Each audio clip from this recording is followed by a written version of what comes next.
Program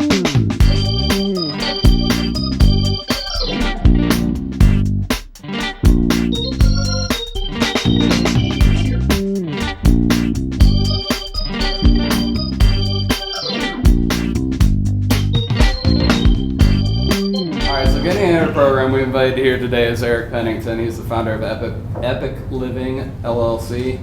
He is a writer, he is a blogger, he is a speaker, and he is an inspirer of other people to help live an epic life. So we can start by asking Eric, what is an epic life? Well, that's a great question. And the young lady over here in the purple, what is your name? Sarah. Sarah. And I'm very interactive, guys, so don't mind me if I call on you or something like that. So Sarah says she's here to learn how to live an epic life. I go, boy, that's a lot of pressure. It's almost as much pressure was running in that platypus this morning. I was away on 70. It was crazy. Anyway, that's for Matt. But an epic life it's an interesting thing because, you know, when we hear the word epic, we think very big, right? And oftentimes, a lot of people see it as, well, that's something that those people have. And, you know, adds celebrity, fame, money, whatever, and we associate it. But quite frankly, an epic life is really for everybody, and it's individual. My epic life looks different than Derek's, as Derek's looks different than Sarah, than you, Ryan. The problem that we run into is that we have these lofty definitions, again, very big, very celebrity, very power, money, and all that. So we only have really a few people that actually do live an epic life. You know what I mean? Does that make sense to you guys? Am I tracking well there? So part of me coming this morning is to help you understand that starting today, if you haven't begun the journey, you can have an epic life. Matter of fact, you should. And that's my mission, is to help people find that and go live it. How do you get somebody on that track of trying to define, you know, what is their epic life? Great question. I'm going to do something, as I mentioned earlier to Derek and to Ryan, a little more interactive. So what I'd like you to do, we're going to do a little assessment, okay? And it's really easy, nothing too overbearing. It's not going to require a lot of work. I'm not going to give you any quizzes or things like that. But if you want to write it down, if you want to pull out your smartphone, I'm going to give you 3 areas of life, okay? And then I'm going to ask you in those 3 areas of life, I want you to associate the old-fashioned 1 to 10 rating on these 3 areas of life. A la 1 being it's really, really, really bad, 10 being it's awesome, out of this world, great. The first one is your physical life, the physical part of your life. Maybe that's your, you know, how your body's functioning, your diet, nutrition, how you feel when you wake up in the morning. Another one is career, your work. I'd prefer you to keep your employer's name out of it because we're talking about your work, what you do, not the company's name that's on the marquee, if you will. And then let's look at family. Now, again, I want you to associate a number to each of those areas of life. Now, in the work that I do with individuals as well as in group situations, this is part of the process that we use to identify where you're at as far as what you value most. Because you cannot have an epic life if you don't have any idea about what's most important to you. So when you look at that association that you just did, the number thing with those 3 areas of life, are you shocked? Are you, yeah, that's exactly as I thought it would be? Because what will happen is you need to use, and 3 is just a part. We typically look at 8 areas, but for the purposes of this morning, look at those areas and associate that number, and I will tell you, those are the things that should be driving your behaviors.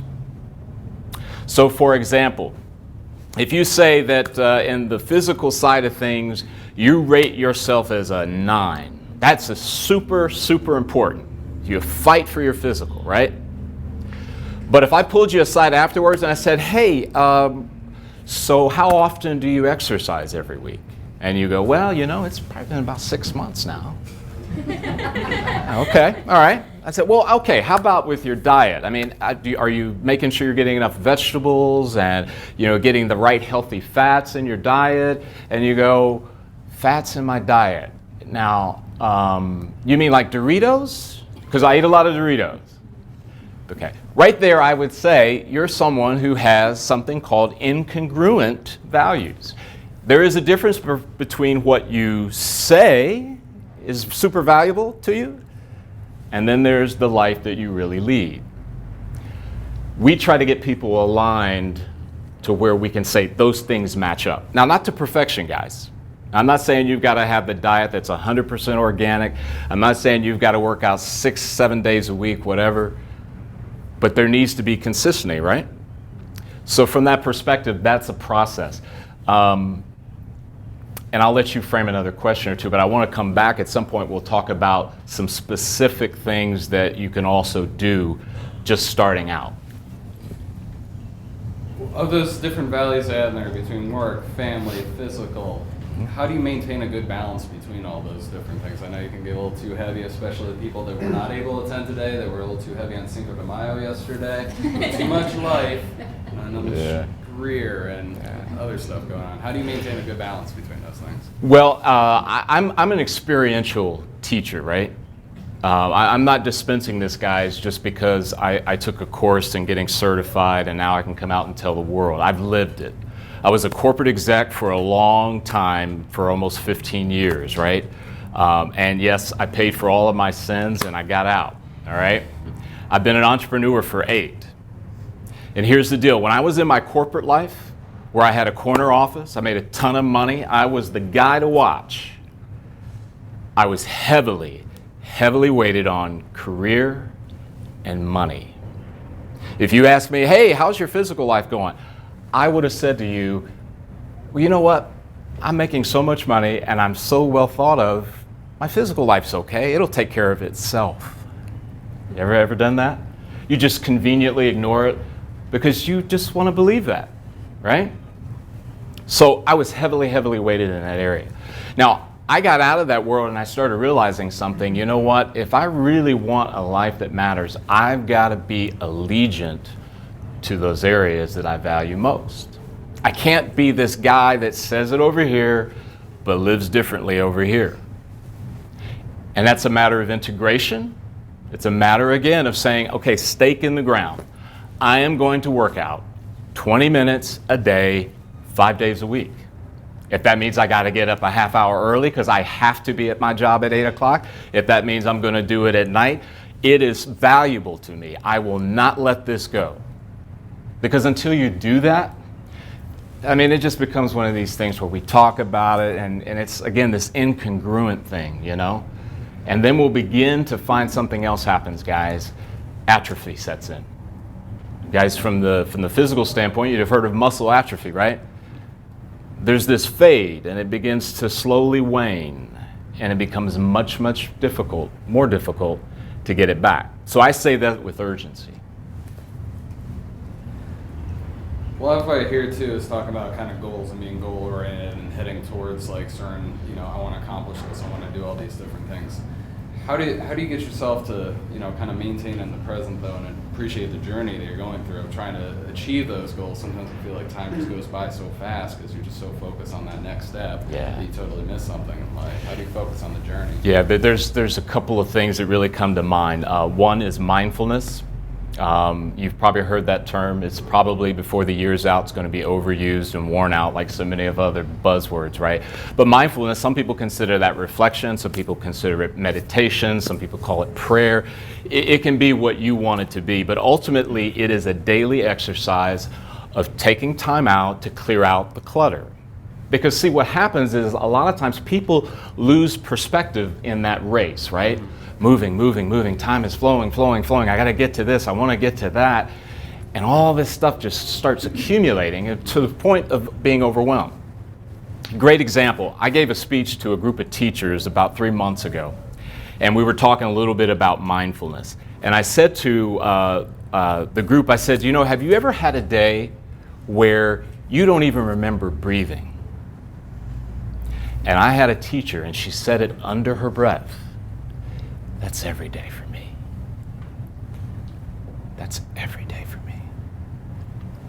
Now, if time is unlimited, right, and there's no beginning and no end, right, that works out great, doesn't it? Because we'll figure it out somewhere in infinity.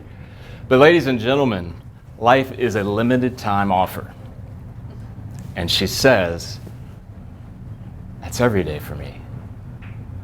So I say that in light of the urgency around clearing out the clutter.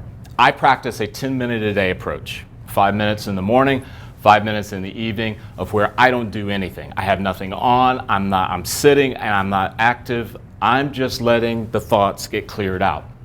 Because another problem, Ryan, is that our thoughts can easily get us into this judgment mode, and then we start to unwind. Great example for you. My son's going to his first camp on Wednesday. They call it outdoor ed, right? He's in the 6th grade.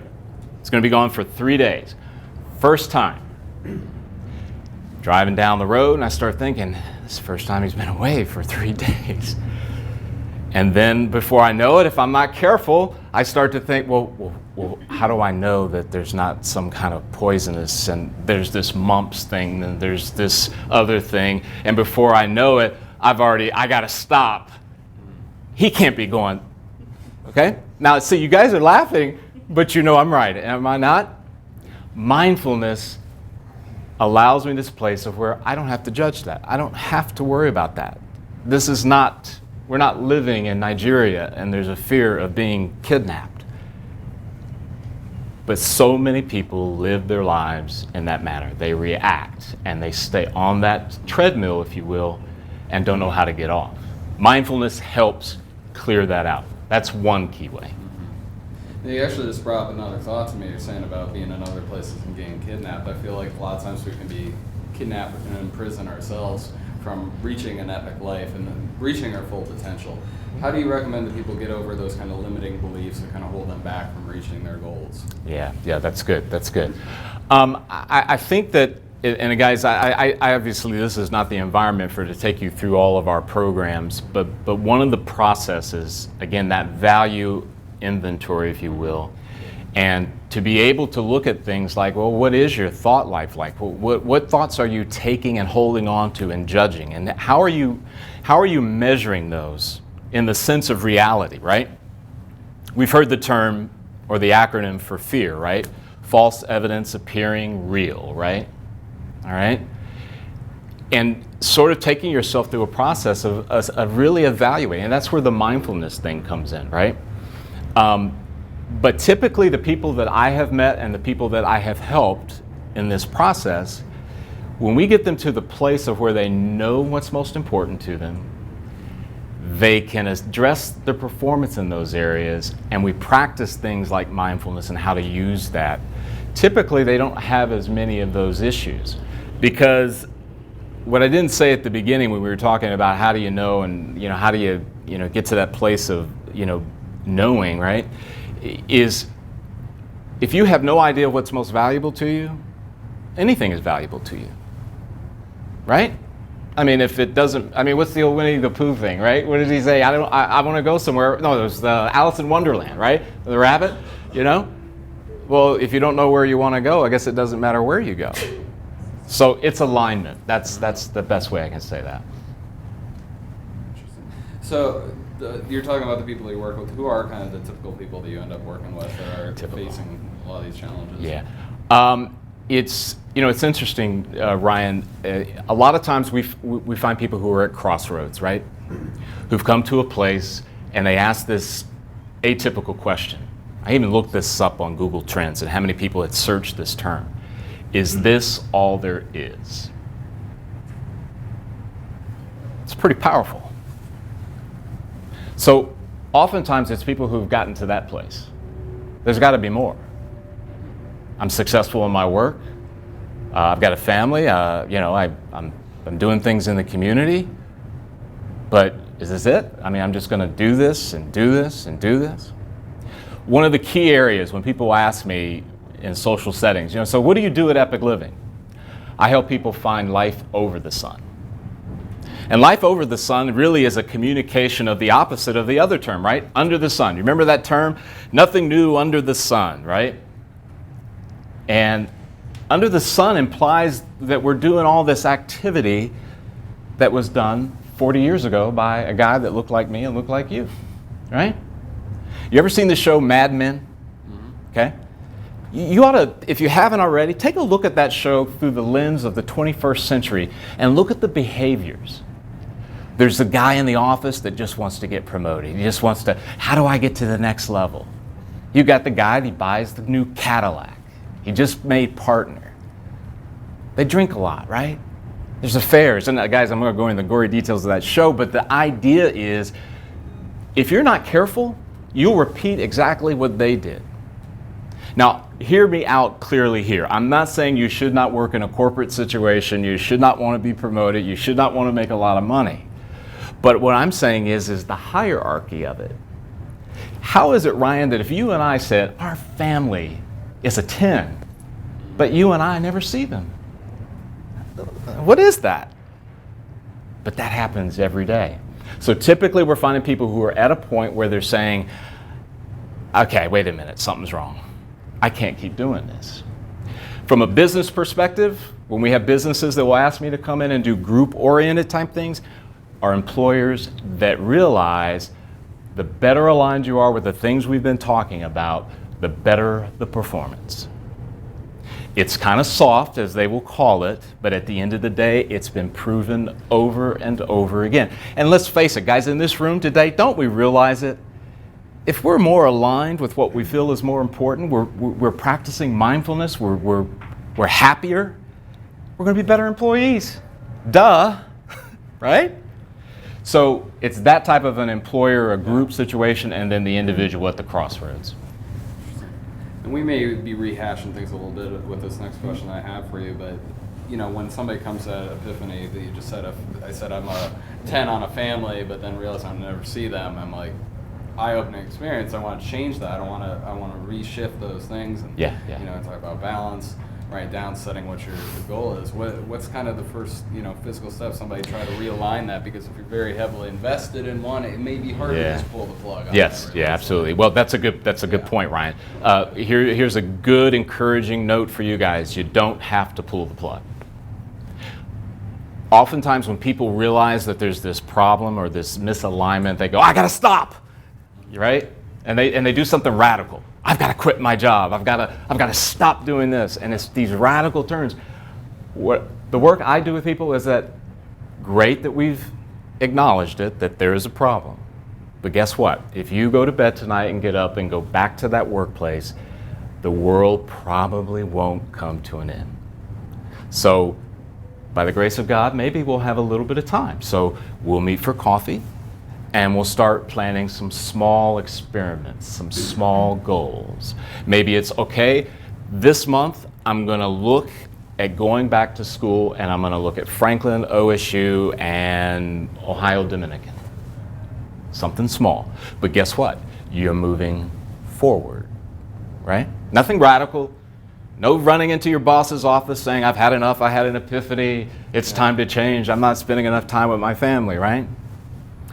That's a very important place, and we take people through that process. And it is a process, and it is a learned one, okay? Because your emotions are kicking in high gear, and you're in this place of like, I want to fix this, I want to fix this. But we want to slow it down, and we want to take it step by step, and beginning with those small experiments to get you there. Because, again, I was in the same spot with this career money thing, right?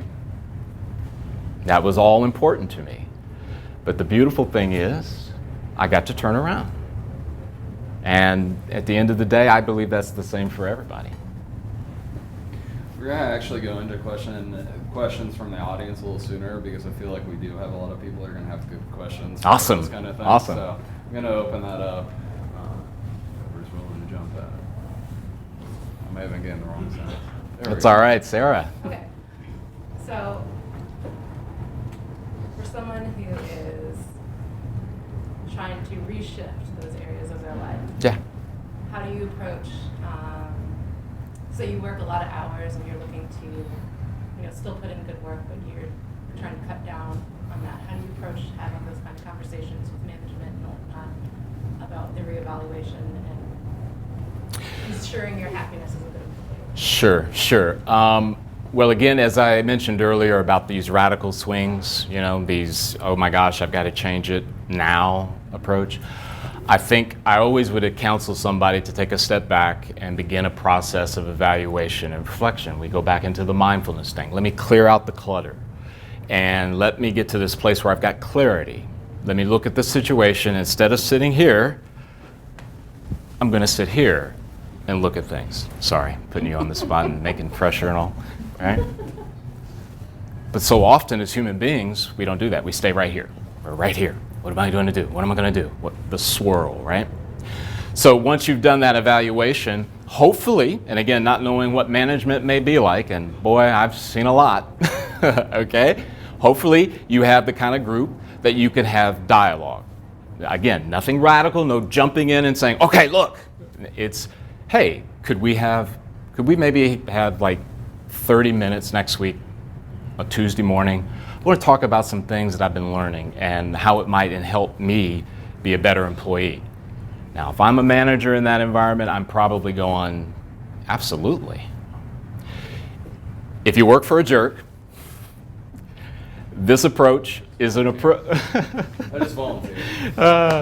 Okay, and we all know they're out there. Your approach may have to be a little bit different. I always recommend trying, giving it an attempt.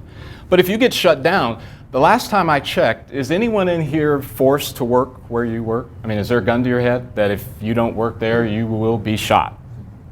Okay. So then maybe you're shifting your approach to, all right, we don't have the kind of relationship where they're interested in what I have to say, so I'm going to go the route of checking into OSU, I'm going into the route of talking to a recruiter, I'm going to talk to friends. Do you know anybody who's looking for somebody who does this type of work? Here's what I'm looking for. Again, that value thing. I want to work hard, but I also want to have time for my family. Is that part of their culture? It's that kind of process. Did that help? I mean, did I frame that for you? Okay, good. Patrick. I don't know if this is a similar question, but not on the boss side, but a significant other. Maybe, you're aligned with values on some of these, and then some of them you're off. Like, I don't know if you can go through this with people and you sit down with both of them, or how do you look at that if one person says X, Y, Z is more important and the other wants something else? That is a great question, Patrick, and I can tell you from the perspective of experience about how not to do that with your significant other. Guys, I've been married 23 years, okay? Yes, we married when I was 5.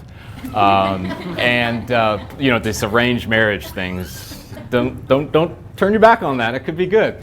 But what happens, Patrick, is communication, right? And that's the starting point. Guys, I'm an introvert, and I know that may surprise you a little bit, but I'm an introvert. And introverts often think that everything happens inside your own head, right? So if everything happens inside your head, I mean everything, then of course my wife knows how I feel about family, money, and career. No. You need to say it. You need to go through that process. And yes, we encourage, hey, share this with your spouse. Now, in certain situations where I'm working with a husband and wife together, which is awesome, okay, we can take them down that road together.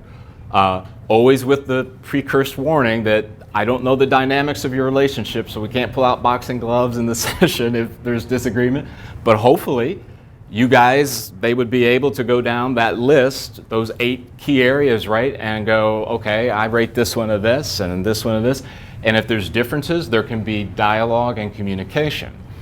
Because if not, the problem arises is that when you want to go east and she thought we were going north, you got an issue. And again, guys, experiential here, been there, and it's really difficult. So does that help? I mean, can I frame that? Yeah. I've got a question. So you're very inspirational, very Thank you. Animated and excited this morning, which is wonderful. I know everybody is vicariously feeling that. What inspires or who inspires you? Great question. As of late, probably I'm going to go ahead and just throw out a laundry list, not too long, but just some people that are coming to mind. Seth Godin. I don't know if you guys have ever read Seth Godin or not. I highly recommend him. He's known for being a big marketing kind of guy, but the guy is he's like this prophet. It's like he sees this stuff and he's able to dispense it in a way. And the guy writes posts, his blog, he might only have like maybe 2 paragraphs, and they're little paragraphs, but just like full of wisdom, right? So he's been inspiring me lately, and he comes and goes for me. You know, it's like the time, you get someone who's really, really, really inspiring to you, and then they fade, and then they come back. That's kind of been what Seth has been like for me. Another would be, there's a gentleman by the name of Joe Messinger. I don't know if he's been to any of your events or not. He's a financial guy. Known him for years, and I get a note from him yesterday about how, and he's really, really busy. A lot of clients, going 100 million miles an hour, and he and his wife took off and went for like 6 weeks into the mountains near Vermont somewhere, and just unplugged, refreshed. I mean, that is really, really cool. And for him to send me and he sent me a note to tell me that, and to tell me that I had some part to play in that, that's golden. Probably have like a sidebar. You can check my email too, just like I haven't been able to now. Yeah. That's cool. Thank Yeah, you. sure. Angela? Quick question. Oftentimes, time frames can be unrealistic as far as how fast people want to make a change and what they expect that's going to be like. Yeah. Where sometimes I'm sure it can take years to achieve that. How do you work with clients to help them realize it's not an overnight change? Well, again, I think it comes back to that experiential approach in my own life, and then I think also there's a lot of data out there that talks about that. It flies in the face of our culture that typically tells you if you start tomorrow, you can be at the top next week. The reality is life, and life really doesn't care about social media. Life doesn't care about the marketing plan from the guru in California. Life has a process. Our deal is to learn how to dance with it, right? Versus this fight. I'm going to force this stuff through, right? Another key part of that is that I come alongside of the people I work with. I'm not some distant, okay, we set for an hour, I'll see you next week. And then they're kind of like, okay, all right. I believe I invest myself into their success by being alongside of them. That's one of the key tenets of what I do, is not just dispensing information and expecting that your brain is going to take it and put it all together as if it were a nice box wrapped in a ribbon. That is a key strategy for what we do, is to come alongside of them, to remind them. Now, there's some key stuff that we work on that will prove out what we're talking about. So again, it's not something that's just me trying to be Mr. Motivational. There's specific things that you're working on and working toward, and fortunately, we get results. And results typically will get people to a place where they go, oh, I see, that's right. That's where their light turns on. Now, the opposite is when someone's just looking to get the silver bullet and run. And I'm not that guy, so I typically in those cases say, good luck, and if something changes, call me. Hi, first of all, thank you for being here today. Sure, thank you. Quick question, what maybe kind of advice, short, would you give to someone in their 20s, late 20s, post-grad, who's trying to find their place, balance, family, career, Yeah. and all those things together, and being very confused? Sure. Well, first I would encourage them that they're not alone. There are a lot of people like that, even if they don't verbalize it. I mean, you're working with them every day. They're in your neighborhood, the whole deal, right? I also believe that there's nothing like understanding what I said earlier, and that is life is a limited time offer. Now, I don't want to get morbid on you, but I'm going to, okay? How many of you in this room can tell me how many more days do you have left before you die. Anyone? I can't raise my hand. I'm raising them outward, but I can't raise up and say, I know. So since we don't know, do we not owe it to ourselves to know what's most important and go live that? See, I want to be in a place where if my number's up, I can look back and go, I was where I was supposed to be. Not to perfection, right? I could have yelled at my wife that morning, right? But in the end, I can look back and say, my legacy says, this is Eric Pennington. Here I am. This is who I am. This is not a joke. This is not me posturing. That's the key. Because the mistake that not only 20-somethings make, every somethings make, is they believe they have time. They've convinced themselves, dying is for the old and the elderly. I have time. I'm going to get to that. I am going to take my daughter out for that father-daughter date. I'm going to do that. I promise I'm going to get off of the road. I promise.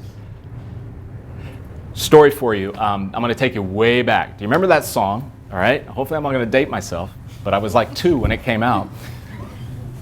You remember the song Cats in the Cradle? You remember that song at all? Harry Chapin, I believe. And there's a very interesting story about Harry Chapin. And that song was sort of inspired around that same concept for him. He was a musician, and a famous one at that. A lot of traveling, performing. Had kids. If you think about that song, if you're a parent, or soon to be, that's a song you need to listen to. You need to read those lyrics because it's powerful. But Harry Chapin died in an auto accident in New York, somewhere outside of New York City. I don't remember what year it was. And it was said that a week or so before, he and his wife had a very strong conversation with one another about the amount of time he was spending with the kids. And he said to her in that conversation, I promise you, honey, I'm going to get off the road and I'm going to start. And he was killed in the auto accident about a week later. As sad as that story is on its face, all of us in this room have an opportunity to start now. All of us in this room have an opportunity to do no more of this. I said it was important, but I still haven't got to it. I know I should, but I haven't. It can start today. And I can't think of any better way to create an urgency to get after it than to realize life is a limited time opportunity, limited time offer. Does that help? Thank you very much. Sure. For somebody who's going down the path to try to get to a more balanced life, what's a good process for checking in and maintaining progress and making these course corrections? Great. There's a very simple, easy way, and this is outside of the work that I do, and that's journaling, okay? That's calendaring, okay? A great idea that I've done, with the technology and all with smartphones. I will set reminders for things, right? And I'm going real simplistic here, Marcus, because in starting slow and beginning, you can set a reminder on your calendar that says, send my wife a text saying I love you. Boom. That's going to be part of your accountability in setting that forth. Now, as it relates to the actual, what's the plan, how do we step, when, by, all of that, the work that we do with folks, there is that process. A by when, you said this is how we'll work that, and I come alongside of them and hold them accountable, because our approach is not about, again, feel-good moments over coffee, okay? Now, I'm not going to beat somebody up because they didn't do the work that they promised they were going to do, but at the end of the day, especially if I'm taking their money, the exchange, right? I owe it to them to say, we said that we were going to realign this by this date, and we are a week away. How are we doing? And Marcus, if you said to me, well, I meant to, and I think I might, well, Marcus, I should say, hey, Marcus, how important is this to you? Does it match up? Because if it does, then how are you going to get it done in 1 week? So it's kind of that process. Did I frame that well for you? Yeah. Did I explain it? Okay. I just want to clarify too. It's setting a notification to remind yourself to actually pull out your phone and send the text, not setting the notification to text on your behalf that you love your wife, correct? That is correct. Okay. Thank you So for that go on clarification. automated, Yeah, go on yeah, you don't want to do the old automated. automated I love you text message. Yeah, don't do that. Good call, Ryan. Yeah. Good call.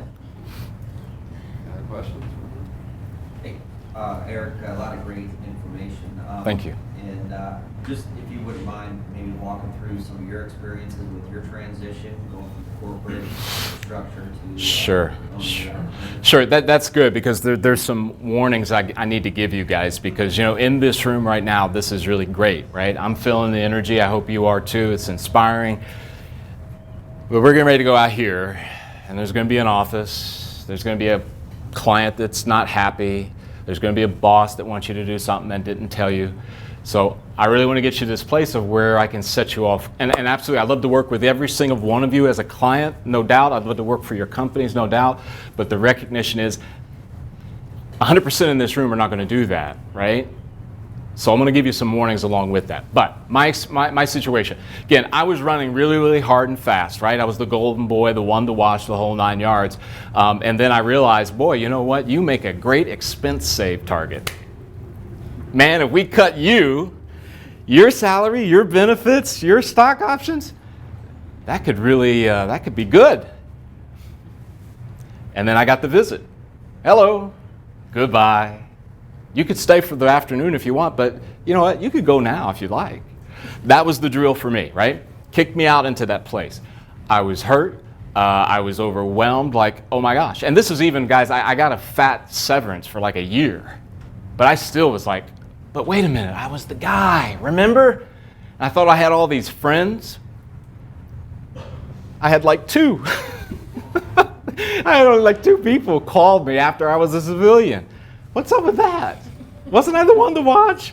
So, all right, there's this place of where you're going through like, oh my gosh, I'm hurt. I'm not the guy. And what am I going to do next? And how am I going to? Well, I had already started the thinking around epic living. I had started writing a book during that time.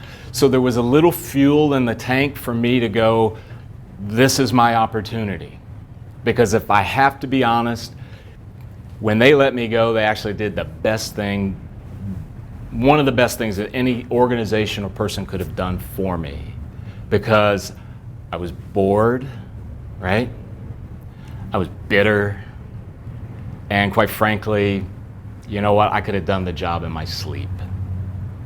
And that's not a good place to be, guys. Because in the end, the transition period is much more painful when you're like 55. And I didn't want to be that guy. So it was that process of where I really wanted to find my epic life. I really wanted to go find out that life is the core. That's where this whole thing begins. The work, the career, and all these other things we've talked about, guys, they're branches that come from life. It's in America that we've turned that around. We've tried to make work the core. And it doesn't work. It doesn't work. We got evidence that it doesn't work. So I had to go through that piece. I will also tell you, and this is part of the warning, you want this epic life, if you really, really want it, you need to be prepared. You're going to be looked at like one of the crazy ones. Like, you've lost your mind. Why in the world? I still have people today that look at me, and it doesn't even have to be verbal, and they're going, you just walked away from all that. And you had kids, you had a, look at that house, and you got, what? What are you? I'm telling you. Because oftentimes people want you in a box. They want you to be, you want you to look a certain way, act a certain way, talk a certain way, the whole 9 yards, right? And you'll be looked at as one of the crazy ones. And that can be difficult because, guys, I'd love to tell you I was super confident at every stage of the game, but I wasn't. There's times I felt like maybe they're right. Maybe I am crazy. Maybe I should get back there before it's too late. The other thing, resistance. You are going to encounter resistance, and this is part of that transition that I went through. Resistance is best likened to the guy, the book is called The War of Art, which I highly recommend. The War of Art. Stephen Pressfield, I believe, is the author. He uses resistance as a character. And this character is this, it's almost like a little demon that goes around trying to trip you up at every turn. You decide you want to live the epic life, resistance says, hey, you know that Eric Pennington, I hear he's gotten in trouble with the law a few times and he's a kind of a wacky guy. Inspiration is highly overrated. You need to just buckle down, stay where you're at. You've got good benefits. You've got, you're up for that next promotion. Tries to convince you that everything you know and you felt in here was right, but try to convince you that, no, it's not. It's craziness. Don't do it. It's dangerous. So you're going to have resistance, right? And if you are not careful, resistance will convince you to just let it go. Hey, Sarah, I'm looking at you and I go, Sarah, it could be worse. Some people don't have a job. Some people can't do travel. And then you'll begin to say, well, that's right, Derek. It could be a lot worse for me. I think I'm just going to settle in. I'm going to volunteer for some more events. That would be good for an epic life, right? I'm volunteering for the CYP. And the danger in that is years will unfurl, and that atrophy kicks in, and you'll begin to get into this place of where I really don't want to do it. And guys, I know you know people that you work with that are like that. I know you know people in your church. I know you know people in your neighborhood that are like that. They've just surrendered. That's about the transition.